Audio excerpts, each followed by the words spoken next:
Hey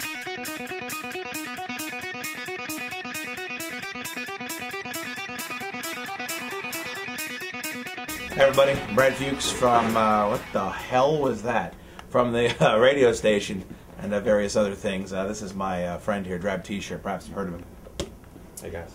Generally we don't focus a lot on sports on these things, because let's be honest, you get enough sports on the radio station, but there's something that's come up. I'm guessing it'll come up on the show as well, but I guess it was Athlete of the Decade was recently voted on, and it was won by Tiger Woods, ironically, after all the horse ass that has come up over the past few weeks.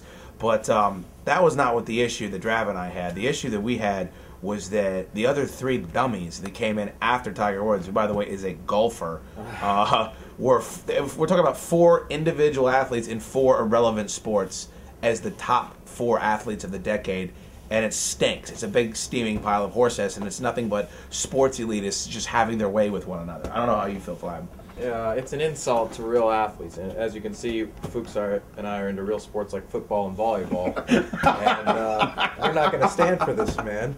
No, it's just I think it's crap. You have 4 individual athletes. It's easy to stand out. I'm going to be honest. Tiger's great. I'm not going to take anything away. He probably should have won that award.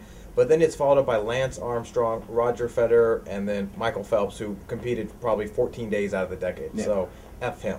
I mean, great, 15, 14 gold medals, but we're talking Tom Brady, we're talking Kobe Bryant, we're talking multiple championships.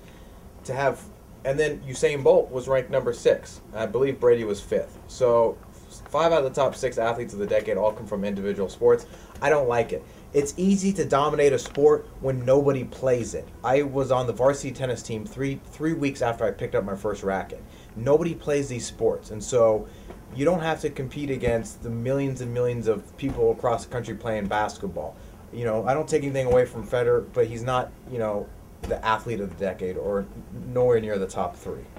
The other thing that I had a huge issue with is, yeah, I don't know, where's Kobe Bryant on that list with all that big handful of championships? Where's Shaquille O'Neal? Where's LeBron James? The other thing I had a problem with, what about Manny Pacquiao and Floyd Mayweather? There is nothing more athletic than getting into another ring and completely decimating your opponent. I would also vote for Brock Lesnar. People say I'm an MMA honk, but this is a guy that was the top professional wrestler in the world, then made it into the Vikings training camp, didn't make the team, but decided to become a mixed martial arts fighter, and now he's arguably the best mixed martial arts fighter on the planet. So it's ridiculous that sports where you're not playing against anyone seem to be dominating the top athlete of the decade, and I think it's negligent on whoever voted for this. What is Tom Brady, 5? 5th, yeah. Where's Peyton Manning?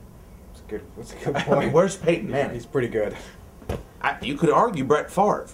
I mean, Brett Favre's won a Super Bowl, not in this past decade, but he's certainly been dominant, and he's certainly accomplished a lot in this past decade. So, I don't know. It's crappy, and if you're a nerd dick sports fan that's behind this sort of thing, get bent. Thunderstorm!